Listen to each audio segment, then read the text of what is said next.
வணக்கம் and welcome to அரசியல் பேட்டை. இன்றைக்கு வழக்கறிஞர் திரு அலீம் அல் புகாரி திமுகவில் இணைஞ்சிருக்காரு. இதுக்கு முன்னாடி அவர் காங்கிரஸ்ல இருந்தது நம்ம எல்லாருக்கும் தெரிஞ்ச விஷயம் தான். அதாவது தமிழ்நாடு இளைஞர் காங்கிரஸ்ல மாநில பொதுச் செயலாளராக தன்னுடைய வேலைகளை மிக சிறப்பாக செஞ்சுட்டு இருந்த ஒரு நபராக தான் இருந்தார். இப்போ திமுகவில் இணைஞ்சிருக்காரு. அதுக்கான ரீசனும் நமக்கு தெரிஞ்சது தான். 2026 சட்டமன்ற தேர்தலில் திமுக கூட கூட்டணியில் காங்கிரஸ் இருந்தாங்க. ஆனால் ரிசல்ட்டுக்கு பின்னாடி அவங்க திமுக கிட்ட இருந்து பிரிஞ்சு தாவேக்கா கூட போய் இணைந்ததை நம்ம பார்த்தோம். இது பல பேரால் ஏற்றுக்க முடியல. ஆனால் காங்கிரஸ்ல இருக்கக்கூடிய ஒரு சிறந்த நிர்வாகியாக இயங்குன இவராலுமே அதை ஏத்துக்க முடியல அப்படின்றத பொதுவெளியில அவர் பல இடங்கள்ல சொல்றதை பார்க்க முடிஞ்சது. அதன் பின்னாடி தொடர்ந்து நான் காங்கிரஸ்லயே இருக்க விரும்பல அப்படின்ட்டு காங்கிரஸ்ல இருந்து வெளிவந்து இப்ப திமுகல இணைஞ்சிருக்காரு.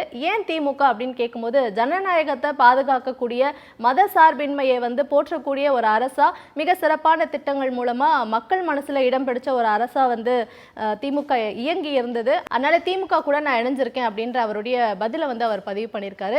நேற்று அரசியல் பேட்டை நிகழ்ச்சியில கூட அவருடைய நேர்காணலை நம்ம பார்த்தோம். அந்த நேர்காணலுடைய தொடர்ச்சியா இன்றைக்கும் அரசியல் நிகழ்வுகள் பத்தி பல விஷயங்களை நம்ம கூட பகிர்ந்திருந்தாரு. அதை இப்ப பார்க்கலாம். இருக்கக்கூடிய புதிய அரசு சொன்னது என்னன்னா மாற்றம் வேண்டும், அதுக்கு தான் நாங்கள் வந்திருக்கோம் அப்படின்ட்டு. இப்போ வந்துட்டாங்க 10-15 நாள் நம்ம பார்த்துட்டு இருக்கோம். அவர் சைன் போட்ட முதல் ஜியோலே திருத்தங்கள் 2-3 நாள் பண்ணப்பட்டுச்சு, 2-3 ஜியோ போடப்பட்டுச்சு. அடுத்து ஒருத்தர் தலைமை செயலாளர் நியமிச்சாங்க, அவர் பேர்ல வந்தது. இவருக்கு ஸ்பெல்லிங் மிஸ்டேக்கோட இவர் பேர்ல இருந்தது. அப்புறம் இவர் ஒரு தலைமை செயலாளர் ஒருத்தர் நியமிச்சாரு, அது வாபஸ் வாங்கப்பட்டுச்சு. இந்த மாதிரி பல குளறுபடிகள் பார்த்துட்டு இருக்கோம். அதே மாதிரி இவங்க சொன்னது அடிக்கடி சட்டம் ஒழுங்கு சரியில்லை, பாலியல் வன்கொடுமைகள் அப்படின்ற மாதிரி அவர் பதவியேற்ற அந்த நாள்ல இருந்து இந்த நாள் வரைக்கும் அதனுடைய எண்ணிக்கை அதிகமாகிறதையும் நம்ம கண் கூட பார்த்துட்டு வரோம். இவங்க சொன்ன மாற்றம் இதுதானா? இவங்க சொன்ன அந்த மாற்றத்துக்கான விளக்கத்தை நீங்க எப்படி பாக்குறீங்க? அதாவது நான் அதனாலதான் சொன்னேன், திமுக அதிமுக கூட்டணி வைத்தாவது விஜயை எதிர்க்கணுமா அப்படின்னு ஒரு கொஸ்டின் வந்தது. நான் என்ன கேட்கறேன்னா, நான் என்னுடைய தனிப்பட்ட கருத்து, நான் இப்போ எந்த கட்சியும் சார்ந்தவன் இல்லை. நான் என்ன கேட்குறேன்னா, திமுக அதிமுக கூட்டணி வைத்தாவது இவரை தடுத்து நிறுத்த வேண்டிய கட்டாயம் இருக்குன்னு. அதுக்கு காரணம் இதுதான். இவருக்கு ஆட்சி செய்ய தெரியாது, ஒன்றுமே தெரியாது. இவர் அந்த நிதிநிலை அறிக்கைக்கு எல்லாம் உட்காந்துருக்காங்க, இப்படி உட்காந்துருக்காரு. இவர் விஸ்காம் பாதியில் விட்டு வந்தவர். இவருக்கு அரசியல் அனுபவமும் கிடையாது. படிப்பறிவு வேண்டுமா அதெல்லாம் தேவையில்லை. ஆனால் அரசியலில் உங்களுக்கு ஒரு லெகசி இருந்திருக்கணும். அந்த இதுலேயே நீங்கள் வந்திருந்தாதான். இப்போ இவர் உட்காந்துரு இப்படியே பார்க்குறாரு, டேய் தெரியாதுரா, அதனால உட்காந்துருக்கான மாதிரி இப்படியே உட்காந்துருக்காங்க. என்னமோ ஒரு பெருசாக கவனிக்கிற மாதிரி சட்டசபையில் உட்காந்து ஒரு நோட்ஸ் எடுக்கிறாங்க. என்னமோ எதிர்கட்சி தலைவர் சொல்கிறதுக்குலாம் இவர் பதில் சொல்ல போகிற மாதிரி, கட்சியில் ஒன்றுத்துக்கும் பதில் சொல்லலை. சரியா? அப்போ இதை மாதிரி ஒரு நபரை ஏன் நம்ம எதிர்த்திருக்கணும்? நான் என்னுடைய வாதத்தை தெளிவாகவே வைக்கிறேன். பிஜு பட்நாயக் அவர்கள் மத்திய மந்திரியாக இருந்தபோது திமுக அதிமுகவை ஒருங்கிணைப்பதற்கான வழியை அவர் எடுத்தார். அதை மரியாதைக்குரிய முத்தமிழறிஞர் கலைஞர் அவர்களே குறிப்பிடுறாங்க. திராவிட முன்னேற்ற கழகங்கிற பேர்லேயே இருக்கணும், கட்சி கலைஞர் அவர்களிடத்தில் இருக்கணும், ஆட்சி எம்ஜிஆர்கள் இருக்கும், கொடி அந்த அதிமுக கொடி அண்ணா போட்ட கொடியில் இருக்கணும். இப்படின்னு பல செட்டப்லாம் பண்ணி கடைசி நேரத்தில் டெல்லியிலேருந்து ஏதோ வந்த அழைப்பின் பேரில் எம்ஜிஆர் அதை ஒத்துக்கலை அப்படிங்கிற மாதிரி கலைஞர் அவர் எழுதி வைக்கிறார். நான் என்ன கேட்குறேன்னா, இந்த பாயிண்ட் எதுக்கு நான் இதை சொல்ல வர்றேன் அப்படின்னா, இப்படியும் கூட சேர்ந்து இவரை ஒழிப்பதில் தவறில்லை. ஏன்னா இப்போ அது அழகா சொல்லுவாங்க, ஒரு பட டைலாக் கூட போட்டு ஒரு ட்வீட் போட்டிருந்தாரு, ரொம்ப எனக்கு மனசு கவர்ந்துச்சு. அது என்னன்னா, உன்னை நீ ஆட்சிக்கே வரக்கூடாது அப்படின்னு நான் நினைக்கிறதுக்கான ஒரு காரணம் இருக்கு. நான் அழகா உருவாக்கி வச்ச ஒரு மாளிகையில வந்துதான் பார்க்கட்டுமே அப்படின்னு எல்லாம் மோடு பேண்ட் வச்சிட்ட பிறகு அதுக்கப்புறம் வந்துதான் பார்க்கட்டுமே விட்டுற முடியுமா? தமிழ்நாடு எவ்வளவு பெரிய பேர் வாங்கி வச்சிருக்கு, எல்லாத்துலயும் நம்பர் 1ல இருக்கு. ஜிஎஸ்டிசிபி ரேஷியோல இருந்தாலும் சரி, லிட்ரஸி ரேட்டாக இருந்தாலும் சரி, எம்ப்ளாய்மெண்டா இருந்தாலும் சரி, கொரோனா காலத்தில் இருந்து இன்னைக்கு டபுள் டிஜிட்டை அடைஞ்சிருக்கிறதா. அப்ப நம்ம அதை எதிர்ப்போமா இல்லையா? அப்ப ஒரு குறைந்தபட்ச அரசியல் அனுபவம் கூட இல்லாத ஒரு நபரை எதிர்ப்பதற்கு பத்தியா எங்க தலைவரை எதிர்க்கிறதுக்கு திமுக அதிமுக கூட்டு கூட்டணி வச்சா என்ன தப்பு? தீய சக்தின்னு சொல்லிட்டு அவங்களுடைய கூட்டணி, அவங்க கூட்டணியில இருக்கிற ஒரு நபரை கூட்டி கேஸ் கூட இவர் ஆட்சி அமைப்பாரா? அது தப்பு இல்லையா? யாரும் கேள்வி கேட்க கூடாது. பண்றதுதான் சார் அக்செப்ட் பண்ணிக்க முடியும். இப்போ என்ன கதைன்னா, இது கூட சொல்லிக்கலாம். ஏன்னா அவங்க அதெல்லாம் சொல்றாங்கன்னா, ஜனநாயக சக்திகள் தான் அவங்க எல்லாம் நாங்க கூப்பிட்டோம், இடதுசாரி சக்திகளை தான் கூப்பிட்டோம். சிவி சண்முகம் யாரு? மகாத்மா காந்தியா? இல்ல சிவி சண்முகம் டிக்ளேர் பண்றாரு நான் இந்தியால இருந்து சொல்ல அந்த ஹைகமாண்ட கேட்காம. அவங்க ஹைகமாண்ட் டெல்லியில இருக்குது. இப்ப பாத்துட்டு வந்தேன், ஒரு ஹோட்டல் எல்லாம் தங்கியிருக்காங்க. இப்போ நான் போன ஒரு வேலையா, பிஜேபி மினிஸ்டர் இருக்காருங்க, பிஜேபி மினிஸ்டர் இருக்காரு, இவர் இருக்காரு. இவர் பார்த்து எப்படி நடந்து போனார், அது இவருடைய ஆள் இன்னொரு ஆள் இப்படி நடந்து வந்தார். நான் இன்னொரு விஐபி ஒருத்தர் பார்க்க போயிருந்தேன். பார்த்தா இந்த கும்பல் இங்க இருக்குது, எல்லாம் உட்காந்து இப்ப பிஜேபியோட இதுக்கு பண்ணிட்டு இருக்காங்க. இவெல்லாம் யாரு? முதல்ல கண் கூட இப்ப பாத்துட்டு வரேன், காலையில பாத்துட்டு வரேன். நான் எந்த ஹோட்டல் கூட என்ன பேர் சொல்ல முடியும், எல்லாம் மொத்த கும்பல் அங்கதான் இருக்குது. யாரை பேசுறது? எதுக்காக வந்திருக்கீங்க நீங்க? உங்க அப்போ இவன் தெளிவா அதாவது இவர் இஷ்டமேனி எல்லாத்தையும் செய்வாராம். திமுக கூட்டணி தான் சக்தி அப்படின்னு திமுக கூட்டணியில் இருக்கிற விசிகாவை கூப்பிடுவாராம், ஆட்சி அமைக்க அவங்க ஆஃபீஸுக்கு போவாராம், ஐஎம்எல்ல கூப்பிடுவாராம். ஐஎம்எல் சொல்லி அனுப்புது திமுக தான் எங்களுக்கு நீ கிளம்புப்பான்னு. இல்லை எப்படியாவது கொடுங்க, நாங்கள் நீங்கள் வந்து இல்லைன்னா ஜனாதிபதி ஆட்சி வந்துடும் அப்படின்னு கேட்டு இவங்க வந்து திமுக கூட்டணியிலேருந்து ஆட்சியில் எல்லாம் போடுவாங்களாம். அதெல்லாம் தப்பு இல்லையா? பத்தாக்குறைக்கு எந்த கொள்கை நிலைப்பாட்டிலும் இல்லாத ஒரு எவ்வளவு பெரிய அரசியல் அநாகரிகம் பாருங்க. எல்லா தலைவரையும் சந்திச்சார். கலந்த 3% ஓட்டு வச்சிருக்க சீமானை கூட சந்திச்சிட்டேன். பாவம் எடப்பாடி பழனிசாமி சந்திச்சியா? ஏன் சந்திக்கல? கெட்ட எண்ணம். ஏன்னா உங்க கட்சி தான் உடைக்க போற உடனே வந்து பார்த்தா எப்படி? அப்ப சிவி சண்முகத்தை போய் பாக்குற, இது எவ்வளவு பெரிய தப்பு. சிவி சண்முகம் யார் கட்சியில? எடப்பாடியோட பெரிய ஆளா? எதுக்கு போய் பாக்குற? பட்டவர்த்தனமாக நெகோசியேட் பண்றதுக்காக போயிருக்க வாங்க அப்படின்னு. அப்போ பிஜேபி கூட்டணியில் நின்று இன்று வரை அபிஷியலாக பாஜக கூட்டணியில் இருந்து இன்றைய காலை வரை நான் கண்ணால பார்த்த சாட்சி வரைக்கும் இன்னைக்கு காலைல வரைக்கும் பாஜகவின் முடிவு என்னவாக இருக்கும் என்பதை எதிர்நோக்கி இருக்கக்கூடிய ஒரு கும்பலுடைய ஆதரவை உங்களுக்கு வேணும். என்டிஏ விட்டு வெளியே வந்துட்டேன்னு எடப்பாடி சொல்லிட்டு அவரோட கூட்டணி வச்சுக்கலாங்கிறது என்ன தப்பு இருக்கு? ஜெயலலிதா அவர்களுக்கு முஸ்லீம்கள் வாக்கு செலுத்தலையா? மோடியா லேடியான்னு ஜெயலலிதா கேட்கலையா? ஒரு டைம்ல திமுகவை எதிர்த்து ராமநாதபுரத்தில் முஸ்லீம் கேண்டிடேட் திமுக நிறுத்தது, ஒரு முஸ்லீம் அல்லாத ஒரு கேண்டிடேட்டை நிறுத்தி ஜெயலலிதா வின் பண்ணலையா? நான் பாஜக எதிராக நான் தான் நிக்கிறேன்னு சித்தாந்த ரீதியா நிக்கலையா? நமக்கு அந்த என்டிஏங்கிற பாய்சன் மட்டும் தான் பிரச்சனை. அதுல இருந்து வெளியே வந்துட்டா நம்ம கூட்டணி வச்சாலும் தப்பு இல்லையே. நீ தெளிவே இல்லாம கூட்டணி வச்சிருக்கிற. நீ என்டியோட தான் கூட்டணி, விஜயோடைய கூட்டணியே என்டியோட தான். அப்ப இதெல்லாம் எதுக்கு சொல்றேன்னா, இப்படி எல்லாம் இணைந்து கூட இவரை தடுத்து நிறுத்த வேண்டிய கட்டாயம் இருக்கு. ஏனென்றால் நன்கு உருவாக்கப்பட்ட கட்டமைக்கப்பட்ட ஒரு மாநிலம் ஒரு கையாளாகாத ஆட்சியின் கையிலே கொடுத்து அது சிதைக்கப்படுவதை ஒருபோதும் ஏற்றுக்கொள்ள முடியாது. ஆல்ரெடி 10 நாளே படாத பாடுபடுது மனசு. ஒன்றும் தெரியாது இவனுங்கெல்லாம் கும்பல் சேர்ந்து உட்காந்துக்கிட்டு ஒருத்தருக்கு நிதித்துறைங்கிற என்னமோ ஆளாளுக்கு பிச்சு பிடிக்கிற மாதிரி. ராஜ்மோகன் வந்து அஃபிடவிட்ல ஏதோ ஒரு காலேஜில் படிச்சாங்கிறாரு. அந்த காலேஜை போய் பார்த்தா அப்படி ஒரு காலேஜே அந்த பில்டிங்ல இல்லை. நான் வந்து அடுத்த மாதம் சம்பளம், அடுத்த மாதம் வாடகை கொடுக்கணும், எங்கள் அம்மாவுக்கு பேசிட்டு இருக்கேன். இன்னொருத்தனா செருப்பு போடாமல் நடந்து வந்துட்டு அவர் வந்து பாவம் பரம ஏழை, கவர்மெண்ட் பஸ்ல வராரு, செருப்பு போடாமல் வராரு. டேய், அவன் பாக்கெட்ல இருக்கிற மொபைல் போனை வித்தாரு 10 செருப்பாங்களா பேடா பாக்கெட்ல கேட்டா அவன் அஃபிடவிட்டை பார்த்தா 3 கோடி 4 கோடி சொத்து வச்சிருக்கான். மொத்தமும் போய் புரட்டு. பாஜகவனுடைய எப்படின்னா இது எப்படி இருக்குன்னா, இப்போ சமீபத்தில் தேவேந்திர ஃபட்னாவிஸ் வந்து மோடியுடைய அழைப்பை ஏற்று எல்லாரும் எக்கானமியை வந்து கம்மி பண்ணுங்க, இவி பைக்கில் சட்டமன்றத்துக்கு வந்துட்டார். வந்துட்டு அதுக்கடுத்து ஃப்ளைட்டில் போகிறார். ஃப்ளைட்டில் போகிறப்ப மோடியுடைய வேண்டுகோளின் படி ஃபர்ஸ்ட் கிளாஸில் போகாமல் எக்கானமி கிளாஸில் ஃப்ளைட்டில் போகிறேன். இது ரெண்டையுமே சேர்த்து ஒரே போகுது. இது மாதிரி தான் நீங்கள் இந்த மொத்த கும்பல் இதே கும்பல் தான். இது டோட்டல் கும்பல் அதே கும்பல். பொய் புரட்டு கும்பல். சட்டமன்றத்தில் இது வரைக்கும் நடக்காத வரலாறு. பதவி பிரமாணத்தில் ரொம்ப சர்டிஃபிகேட் எடுத்து வராத கும்பல். இது ஒன்றுமே தெரியாது இந்த கும்பலுக்கு. இந்த கும்பல் நான் கும்பல் நான் சொல்லல, இவங்க முதலாளியோட ஆள் தான் குருமூர்த்தி. ஆல்டர் குருமூர்த்தி வந்து சிவர் ஒரு இன்டர்வியூ தலையெழுத்து. வாழ்க்கையில குருமூர்த்தி பேசுறதெல்லாம் வந்து உட்காந்து கேட்பேன் நான் நினைச்சு கூட பார்க்கல. சொல்றேன் you swear you don't say that this is a party, it is a crowd. அதில் இன்னொரு முக்கியமான ஒரு குருமூர்த்தி சொன்னாப்புல. இன்னைக்கு கூட ஒரு இன்டர்வியூல அதை படிச்சுட்டு இருந்தேன், இங்கிலீஷ் பேப்பர்ல படிச்சிருந்தேன். மோதல் போக்கை விஜய் கையாள மாட்டார், கவனிக்க வேண்டிய விஷயம். See, as long as the union government is anti Tamil Nadu, நீங்க எப்படி மோதல் போக்கை கையாளாம இருக்க முடியும்? அமைதியா அக்செப்ட் பண்ணிப்பார் போல. அதுதான் ஸ்ட்ராட்டஜி ஆச்சு அவங்களுக்கு. அப்போ மோதல் அங்க குருமூர்த்தி ஒரு வார்த்தை சொல்றாப்புல. ஆனா ஒண்ணு நான் என்ன கவனிக்கிறேன் அப்படின்னா, after Karur incident Vijay stopped criticising BJP. யார் சொல்றது? குருமூர்த்தி சொல்றாப்புல. கரூர் இன்சிடென்ட்க்கு பிறகு அவர் ஸ்டாப் பண்ணிக்கிட்டார். முதல்ல கொள்கை எதிரின்னு ஒரு வார்த்தை விட்டார். உண்மைதானே, கொள்கை எதிரின்னு ஒரு வார்த்தை விட்டதை தாண்டி, ஏன்னா அப்படிதான் தாங்கி பிடிக்கிறானுங்க கொஞ்சம் முஸ்லீம் பாய்கள்லாம் வந்து நம்ம கிட்ட அப்படிதான் என்னமோ அப்படியே தம் கட்டி வம்பு பிடிச்சி நிற்கிறானுங்க. நான் ஒரே ஒரு கேள்வி என்ன கேட்கிறேன், கொள்கை எதிரி பாஜக என்று சொன்ன ஒற்றை வார்த்தையை தவிர எந்த இடத்தில் பாஜகவுடைய அட்டூழியங்களை அழிச்சாட்டியங்களை ஜோசப் விஜய்னு சொல்றாரு. இவர் கட்சி ஆரம்பித்ததுக்கு பின்னால் தான் கடந்த கிறிஸ்துமஸிலே இந்தியா முழுக்க இருக்கக்கூடிய சர்ச்சுகளிலே கிறிஸ்தவர்கள் தாக்கப்பட்டார்கள். அப்போதும் கண்டனத்தை தெரிவித்தது காங்கிரஸ், திமுக. விஜய் என்ன பண்ணாரு? இப்ப படத்துக்கே வாய் திறக்க மாட்டேங்கிறாரு பிஜேபி எதிர்த்து. அதுக்கு என்ன கட்டமைப்பு இருக்குன்னா, ஜனநாயகன் படத்தை வெளிவராம தடுக்கிறதும் திமுக தான் அப்படின்ற ஒரு கட்டமைப்பு. ஆனா சென்சார் போர்டுன்றது வந்து ஒன்றிய அரசு கண்ட்ரோல்ல இருக்கு அப்படின்ற அந்த புரிதல் கூட இல்ல. இவங்க கட்சியில ஒருத்தர் ஹைட்டா இருக்கிறாரு, அவர் சட்டை டைட்டா இருந்தா கூட அது காரணம் திமுக தான் சொல்லுவாருங்க. கிறுக்குத்தனமா இல்ல என்ன வகையில? அது கூட பரவாயில்ல. அன்னைக்கு பேட்டி எடுக்கும்போது சொல்றாப்புல, தேர்தலுக்கு முன்னால ஒரு பேட்டியில சென்சார் போர்டு, அதே மாதிரி திமுக, உதயநிதி, அதே மாதிரி அதிமுக எல்லாரும் சேர்ந்து எடுக்கிறாங்க. என்னடா இது மொத்தம் எல்லாரும் சேர்ந்து எடுக்கிறாங்க. அதிமுக திமுக ஆட்சியில் இருக்குது, அதிமுக ரோலே இல்லையடா எல்லாத்தையும் சேர்ந்து. அப்போ இன்னைக்கு நடக்கிற ஒரு அநீதியை பார்த்தீங்கன்னு சொன்ன அநியாயத்தை பார்த்தீங்கன்னா, தெள்ள தெளிவா இவர்கள் செய்திருக்கக்கூடிய அரசியல் அநாகரிகத்தை பேசுவதற்கு ஆள் இல்லை. சோசியல் மீடியா பூரா திமுக கூட்டணிக்கு பார்த்தாங்க, வச்சா என்னடா தப்பு? திரும்ப அதான் கேட்கிறேன். எடப்பாடி பழனிசாமி அழைக்கப்பட்டாரோ அழைக்கப்படவில்லையோ தெரியவில்லை. எடப்பாடி பழனிசாமி ஏற்காத பதவியேற்பு பிரமாண நிகழ்ச்சியில் லீமாரோஸ் வந்தது எப்படி? கட்சி தலைவரே வரல, நீ எப்படி வந்த? சேர்ந்து வாழல, பிரச்சனையா இருக்குன்னா மார்ட்டின் வராரு அந்த பதவியேற்பு விழாக்கு. லாட்டரியே வந்துச்சு சார், தேனி பக்கத்துல வந்து அதெல்லாம் பண்ணுவாங்க. இப்ப நம்முடைய முன்னாள் அமைச்சர் அனிதா ராதாகிருஷ்ணன் பேசுனதுல என்ன கேட்டா உணர்ச்சிவசப்பட்டு சொன்ன வார்த்தைகளை தவிர்த்து இருக்கலாம். அதை தாண்டி சொன்ன சப்ஜெக்ட்லாம் நியாயம் தானே. என்ன அனுபவிக்க போறீங்க இப்போ? என்ன நடக்க போகுது? லா அண்ட் ஆர்டர்ல என்னத்தை இவர் கவனிக்க தெரியும்? என்ன பெருசா ஃபாலோ பண்ணிடுவாரு?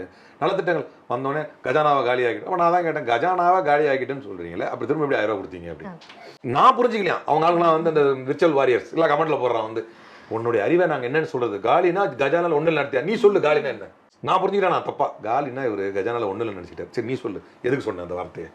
கஜானால காலியாகி போயிட்டு இருக்கிற பொண்ணு 3000 ரூபாய்க்கு 1000 இப்ப அறிவிக்க முடியாது. ஃபர்ஸ்ட் கஜானா காலினாங்க, அப்புறம் கொஞ்சம் வெயிட் பண்ணுங்க அப்படின்னாங்க. திமுக தலைவர் அதை பத்தி கேள்வி எழுப்பின உடனே வந்து கிரெடிட் பண்றாங்கன்னும் போது ஒருத்தர், நான் இந்த திருச்செந்தூர் மீட்டிங்ல ஒரு திமுக பேச்சாளர் அழகா சொன்னார், உங்களுக்கு 2500 ரூபாய் என்னைக்கு வருமோ, உங்களுக்கு 2500 ரூபாய் இவர் கொடுத்த வாக்கு 2500, எதுவரை 1000 ரூபாய் உங்களுக்கு வந்துகிட்டு இருக்குமோ அதுவரை மு.க. ஸ்டாலின் தான் உங்களை ஆண்டு கொண்டு இருக்கிறார். இதான் உண்மை. அப்ப அதை கூட வர வச்சவர் யாரு? அது ஒருத்தன் போடுறான் ஒருத்தன் ட்விட்டர்ல, தலைவா எப்படியாவது 2500 ரூபாய் போட்டு வீட்டுக்கு போனா விளக்கு மாத்திரி விடும், நீங்க எப்படியாவது போட்டுருவேன்னு சொல்லிதான் எங்க அம்மாவெல்லாம் ஓட்டு போட வச்சேன். கண்கொள்ளா காட்சியா இருக்கு பாக்குறப்ப. இதான் உண்மை. இப்படி பொய் பிம்பத்தை சொல்லி சொல்லி உருவாக்கி சீமான் கட்டிய ஒரு கற்பனை உலகத்தை சீமான் கட்டினார். அதற்கு ராஜாவாக விஜய் பதவியேற்றுக் கொண்டார். இதான் உண்மை. அந்த கற்பனை உலகத்தை தவிடுபடி ஆக்குவதற்கான ஒரு வாய்ப்பை மீண்டும் ஒருமுறை திராவிட முன்னேற்ற கழகத்தின் தலைவர் ஏற்படுத்தி கொடுத்திருக்கிறார். பொறுத்திருந்து பார்த்தால் இந்த கற்பனை உலகம் தவிடுபடியாகும். இது ஒரு வகையில் பகுத்தறிவை நோக்கி இந்த தமிழ் மக்கள் தன்னை இன்னொரு முறை வந்து கூர்தீட்டிக் கொள்வதற்கான ஒரு வாய்ப்பாக இது போன்ற மக்களுடைய பதவியேற்பையும் ஆட்சியும் நம்ம எடுத்துக்க முடியும். இப்போ இவர் பிஜேபியை வந்து விமர்சிக்காமலே இருக்கிறாரு அப்படின்னு பார்க்கும்போது, பிஜேபியுடைய திட்டங்கள், ஒன்றிய அரசு கொண்டு வரக்கூடிய திட்டங்கள் எல்லாத்தையும் ஏத்துப்பாங்களா? மும்மொழி கொள்கையா இருக்கட்டும், இப்போ PM ஸ்ரீ இதை ஃபர்ஸ்டே கூட சொன்னாங்க, எங்களுக்கு அதை பத்தின எந்த தகவலும் வரல அப்படின்ட்டு. ஆனா அதுக்கப்புறமும் வந்து ஒன்றிய அரசு சார்பா ஒரு செய்தி வந்திருக்கு, எந்தெந்த மாநிலத்துக்கு எத்தனை லெட்டர்ஸ் நாங்க போட்டிருக்கோம், எத்தனை முறை வந்து மெயில் பண்ணியிருக்கோம் அப்படின்றதுல அதுல பண்ணியிருக்காங்க தான் தமிழ்நாடு. நியூ எஜுகேஷன் பாலிசி பத்தியும் மும்மொழி கொள்கையை பற்றியும் ராஜ்மோகனுடைய முன்னாள் பேச்சுகள் எல்லாம் நீங்கள் கேட்டிருப்பீங்கன்னு நினைக்கிறேன். இப்போ அவர் தான் கல்வி அமைச்சர். ஸோ இட்ஸ் ஒன்றுமே பிரச்சனை கிடையாது. என்ன நடக்குது இப்போ அதுக்கும் ஒரு காரணம் சொல்லுவாங்க. இப்படி செஞ்சா தான் திட்டத்திலிருந்து பணம் வரும்னு சொன்னாங்க. இதுக்கு முன்னால் ஒரு முதலமைச்சர் இருந்தார், 10,000 கோடி கொடுத்தாலும் தமிழ்நாட்டு மக்களுக்கு வந்து இந்த துரோகத்தை பண்ண மாட்டேன்னாரு. நீங்க உள்ள நுழைய வச்சீங்கன்னா எதிர்கட்சியினுடைய ஃபுல் எஃபெக்ட் இனிமே தான் நீங்க பார்க்க போறீங்க. இன்னும் போராட்டம் ஆரம்பிக்கல, அறிக்கையை தான் பார்த்துக்கிட்டு இருக்கிறீங்க. சட்டமன்றத்திலே பேச்சையும் அறிக்கையை தான் பார்த்துட்டு இருக்கிறீங்க. இன்னும் காலங்கள்ல போராட்டத்துக்கு வரல, மக்கள் உங்களை அமலப்படுத்த வேண்டிய சூழல் இன்னும் வரல. நீ இப்போ வரைக்கும் இந்த சோசியல் மீடியா வந்து இது வரைக்கும் தான். திமுக தலைவர் வர 6 மாசத்துக்கு டிஸ்டர்ப் பண்ணவும் போறது இல்லை அப்படின்ற மாதிரி சொல்லியிருக்காரு. அதுக்காக நீ வந்து PMC திட்டத்தை உள்ள விட்டுட்டேன், மும்மொழி கொள்கையை ஓகேன்ட்டா வந்து 6 மாசம் வெயிட் பண்ணிட்டு இருப்பாங்களா? உனக்கு ஹனிமூன் பீரியடே கிடையாது, உனக்கு நீ உள்ள நுழைஞ்சதும் ஓதாதான் உனக்கு அப்படின்னு.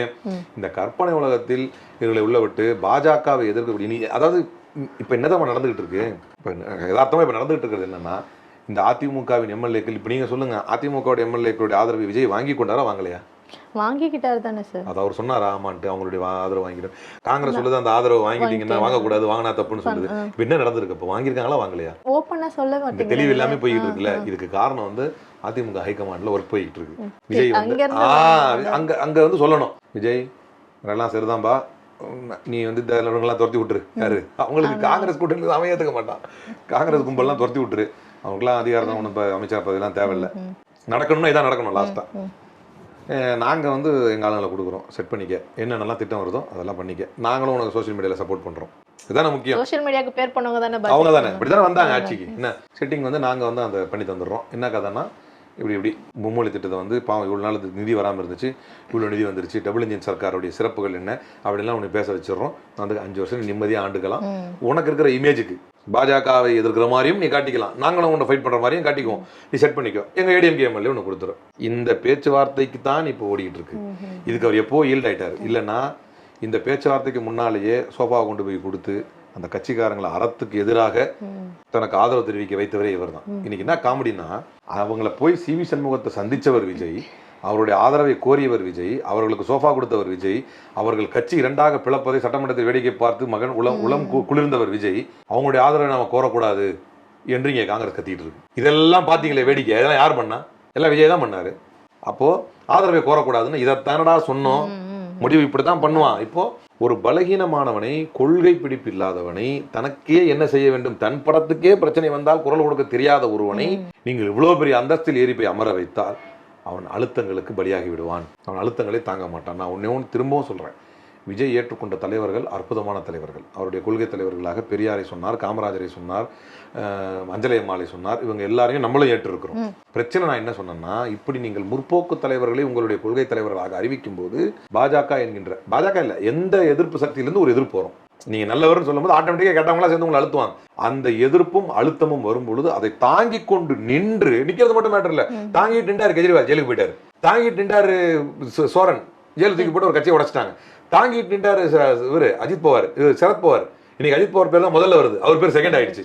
தாங்கிக்கிட்டு நின்று 5 வருஷம் ஆட்சியும் கொடுத்து தமிழ்நாட்டை எல்லா ஸ்டாண்டர்ட்லையும் உயர்த்தி நின்னா இருப்பாரு. அப்படி ஒரு முதலமைச்சராக விஜயால் வர முடியாது என்பதுதான் நம்முடைய பிரச்சனை.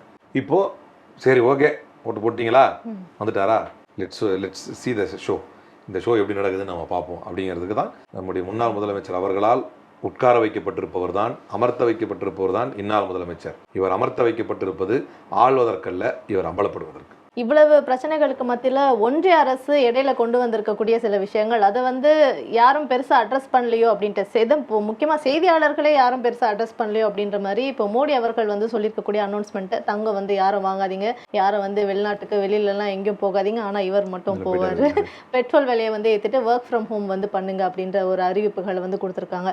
இது எதுக்காக அப்படின்னா, பின்னாடி ஏதோ ஒரு பெரிய பிரச்சனை இருப்போது முன்னாடி நீங்களாம் கொஞ்சம் உஷாரா இருங்க அப்படின்ற மாதிரி எடுத்துக்கிறதா, இல்லாட்டி என்னுடைய நிர்வாகம் சரியில்லை, நிர்வாக தோல்வியை தான் வந்து இந்த மாதிரி அவர் வெளிப்படுத்துறாரு அப்படின்ற மாதிரி எடுத்துக்கிறது. அதாவது நீங்க இது திரும்ப விஜய்கிட்டே வந்துடுறீங்க. கஜானா காலி ஆயிடுச்சுன்னு ஒரு கதை விட்டார் பார்த்தீங்களா, அதுவும் இதுவும் ஒண்ணுதான்.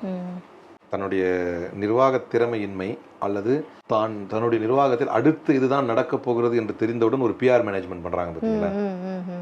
இதுல வந்து மோடி இது முழுக்க முழுக்க ஒன்றிய அரசு சம்மந்தப்பட்ட கேள்வி. இதுல பாத்தீங்கன்னா நேற்று முந்தானத்து கூட ஒருத்தங்க என்கிட்ட இது சம்மந்தமா ஃபோனில் பேசிட்டு இருந்தாங்க. இதை ஞாபகம் வருது எனக்கு. அதை இது வந்து பல ஆண்டுகளாக, கிட்டத்தட்ட 10 ஆண்டுகளாக மோடி அரசினுடைய திறனற்ற தன்மையால், கையாளாகத்தனத்தால் ஏற்பட்டிருக்கக்கூடிய பாதிப்பை ஸ்ட்ரைட் ஆஃப் ஹார்முஸை 3 நாள் நடந்த பாதிப்புங்கிற மாதிரி மடைமாற்ற பார்க்கிறார் மோடி.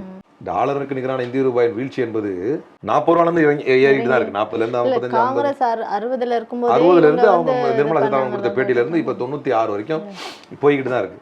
இது எல்லாத்தையுமே ஈரான் இஸ்ரேல் வார் தலைமையில் தூக்கி வைக்கிறதுக்கான ஒரு நாடக முயற்சியை மோடி எடுத்துக்கொண்டிருக்கிறார். அகைன் இதை நம்ம ஸ்டேட்டோட கம்பேர் பண்ணும்போது, அந்த புதிய தலைமுறையில் வந்த அந்த செய்தி நேற்று போட்டாங்களே, ரொம்ப அழகா அனைத்தும் விஜய்மயமாவதனுடைய பாதிப்பு என்ன அப்படின்னா, இதுவரை ஏனென்றால் நான் இப்போ காங்கிரஸ் கட்சியில் இருந்ததுனால நான் எப்பப்பெல்லாம் விவாதத்துக்கு அழைக்கப்படுவேன் அப்படின்னு எனக்கு ஒரு பேட்டர்ன் இருக்கு. அது எப்படின்னா, இந்த மாதிரி இஷ்யூஸ்லாம் குறைந்தது தமிழ்நாடு 2 நாட்கள் இதை விவாதிக்கும். தமிழ்நாட்டுடைய அத்தனை மீடியாக்களும் இன்னைக்கு ஒருத்தம் கூட விவாதிக்கல. இது வடநாட்டில் பாதிப்பை ஏற்படுத்தும் என்பதற்காக ஆளுக்கு ஒரு ஸ்டண்ட் அடிச்சுட்டு இருக்கானுங்க. தேவேந்திர பட்னாவிஸ் வந்து கிறுக்குத்தனமா ஃப்ளைட்டில் போயிட்டு இருக்கும்போது எக்கானமியில் போறாப்புல.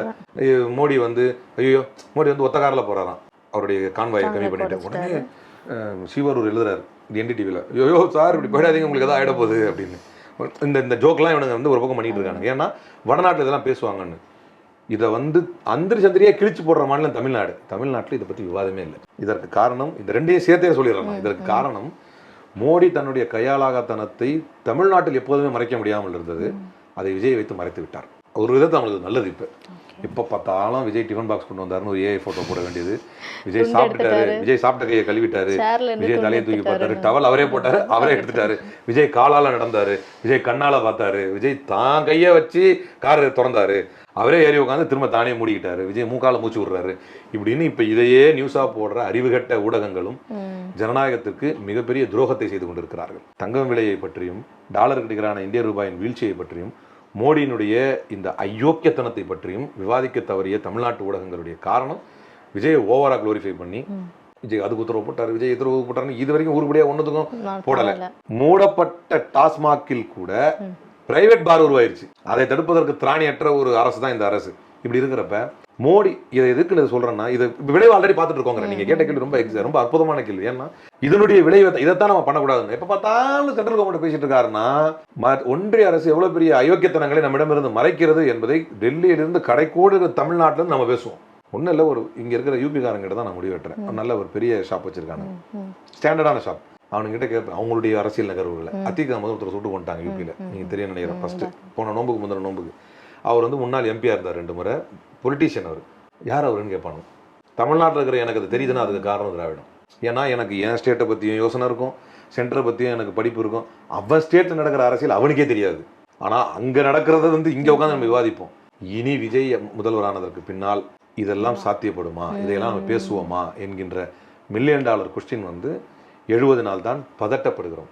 நான்லாம் எந்த அளவுக்கு சொல்கிறேன்னா, திமுக கூட்டணி வச்சா என்னடா தப்பு அப்படின்னு கேட்குறேன்னா, தூக்கி போட்டு ஏற்கனவே உருவான மாநிலத்தை வேணா சிதைச்சு விட்டுற போறான்டா, என்ன நினைக்கிறாங்கடா அப்படின்னு நம்ம கேட்குற ஒரு மக்களை முட்டாள்களாகவே வச்சிருக்கணும்ன்ற அந்த பாஜகவுடைய ஐடியாலஜியை அவர் வந்து ஃபாலோ பண்ணுங்க. நீங்க வாக்களித்த எல்லாரையும் பாருங்க என்ற ஒரு ரொம்ப வேதனையாக ஒருத்தர் சொன்னார். துப்புரவு தொழிலாளர்கள் வந்து விசில் அடிச்சு பார்க்குறாங்க, நாங்கள் போட்டோம் ஓட்டு. நான் என்ன கேட்குறேன்னா, சரி துப்புரவு தொழிலாளருக்கு ஏதோ ஒரு கிரீவன்ஸ் இருக்கு போல, இந்த ஆட்சி மேலே இல்லை போல, எந்த வகையில் இவர் நல்லாட்சி கொடுப்பாரு ஒரு நம்பினீங்க? என் கொஸ்டின் அதுதானே. நீங்க தேர்ந்தெடுங்க, தப்பு கிடையாது, ஜனநாயக உரிமை. மாற்றம் வேணும், அதுக்காக சரி என்ன மாற்றம்னா சொல்ல தெரியல உங்களுக்கு. இல்லை என்ன கேட்டா சும்மா ஒரு ஜோக்குக்கு தான் சொல்றேன். இவனுக்கு சீமானுக்கு ஓட்டு போட்டுருந்தா கூட பரவாயில்ல, ஒரு 14 வருஷமா ஏதோ கத்திக்கிட்டு இருக்கான்ப்பா மனுஷன். அதனால நமக்கு இந்த அதிர்ச்சி வராது. அவர் கூட ஒரு கொள்கையோட இருக்காரு, அவரை சார்ந்து ஒரு சில பாத்தீங்கன்னா தம்பி போங்க தம்பி. அதாவது இதுல என்னன்னா ஏதோ ஒண்ணு பேசியிருக்காரு, கொள்கை அது பிடிக்காது நம்மளுக்கு, அது ஒரு இதோட கொடூரமானது. அது அந்த ஆள் வந்தா இதோட மோசமா பண்ணுவோம், அது வேற. ஆனா ஒரு அதிர்ச்சி, இவ்வளவு பெரிய அதிர்ச்சி வந்திருக்காது. எதுக்கு போட்டீங்க? இல்ல அவர் இதெல்லாம் சொன்னாரு, இதெல்லாம் சொன்னாருன்னு. இவர் எதனா சொன்னாரு? இன்னொரு கொடுமை தெரியுமா? திருவெரும்பூர் தொகுதி இருக்கு இல்லையா, திருவெரும்பூர் தொகுதியில வந்து நம்ம முன்னாள் அமைச்சர் அன்பில் மகேஷ் அவருடைய உதவியாளர் வந்து எனக்கு ரொம்ப பழக்கம். அவர் சொன்னார், இந்த தொகுதி தாவேகா வேட்பாளர் பக்கத்து தொகுதியில் போய் பிரச்சாரம் பண்ணிட்டு இருந்தாங்க, ஏன்டான்னு கேட்டா அவனுக்கு தொகுதி எல்லாம் தெரியலன்னு அப்படின்னு. இது உண்மை. இது அதே மாதிரி இவங்க இந்த ஒரு லேடி ஒருத்தவங்க இந்த கீர்த்தனான்னு சொல்லிட்டு டே 1லேருந்து என்னென்ன பட்டாசு தொழிற்சாலை எங்கேயோ போய் பேச போயிருக்காங்க, எனக்கு பப்ளிக்கில் பேச தெரியாதுன்னு போயிருக்காங்க.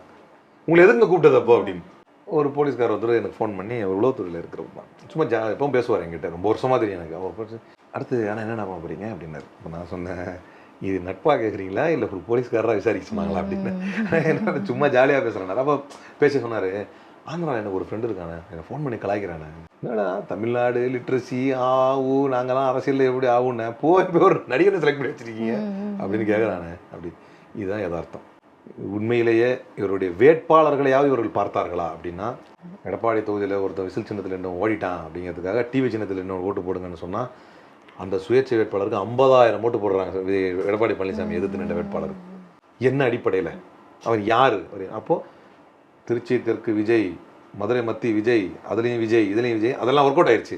ஆனால் யாரை பார்த்துருக்கீங்க மக்களே? யார்கிட்ட போட்டிருக்கீங்க உங்கள் ஓட்டமெல்லாம்? யார் வந்து பப்ளிக் இதோடைய பப்ளிக் சர்வீஸுடைய ரெக்கார்டு என்ன அவனுக்கு எல்லாம்?